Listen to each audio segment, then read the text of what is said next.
महामारी कोरोना ପାଇଁ केंद्र सरकार और राज्य सरकार निर्देश क्रमे सारा देश में लॉकडाउन घोषणा करा जायछि। एथि सहित प्रशासन तरफ बारंबार डाकबाजी यंत्र सहायता प्रचार प्रसार हेले सुधा मानु नथिले किछि रसिकिया एभଳି घटना देखिबाकू मिलिछि। सूचना मुताबक प्रशासन प्रचार बेखातिर कर आज दिन 2टा समय बालटुट बजार सेलून चा जलखिया और मीठा दुकान में खोलाखोली मन इच्छा गप जमाउथिबार सूचना पाइथिले उजंग थाना अधिकारी संगे संगे दलके दले पहुंची किसी अमानिया रसिकिया दुकान को उठाई आने सक्षम होते विरुद्ध में थाना अधिकारी श्रीजुक्त दिलीप कुमार साहू एक मामला रुजु कर प्रकाश कर। आज सकाଳେ ବାଲିଦୁଟ ବଜାରରେ ଆମେ ଖବର ପାଇଲୁ ଯେ ସେଠି ବହୁତ ଗୁଡ଼ାଏ ଗ୍ୟାଦରିଂ ହେଇଛି ଏବଂ ବହୁତ ଗୁଡ଼ାଏ ଦୋକାନ ବି ଖୋଲା ରହିଯାଇଛି।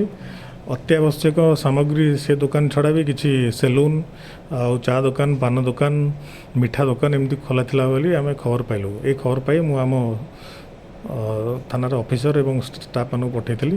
ସେମାନେ ଯାଇ ଦେଖିଲେ ବହୁତ ଗୁଡ଼ାଏ ପାନ ଦୋକାନ ଚା ଦୋକାନ ଏବଂ ମିଠା ଦୋକାନ ଖୋଲା ରହିଛି। ସେମାନଙ୍କୁ ଆମେ ତୁରନ୍ତ ସେଠାରୁ ଧରିକି ଆଣିଲୁ ଏବଂ ଆଣିଲା ପରେ ଆମେ ତାଙ୍କ ନାଁରେ ଲକଡାଉନର ନିୟମକୁ ଭାଙ୍ଗିବା ଦ୍ୱାରା ତାଙ୍କ ନାଁରେ ଗୋଟେ କେସ୍ ଆମେ କରିଛୁ। କେସ୍ ନମ୍ବର 106/20 ଏବଂ ତାଙ୍କ ବିରୁଦ୍ଧରେ ଆମେ ଯାହା ଆଇନଗତ ଆକ୍ସନ୍ ନେବା କଥା ତାଙ୍କୁ ନେବୁ।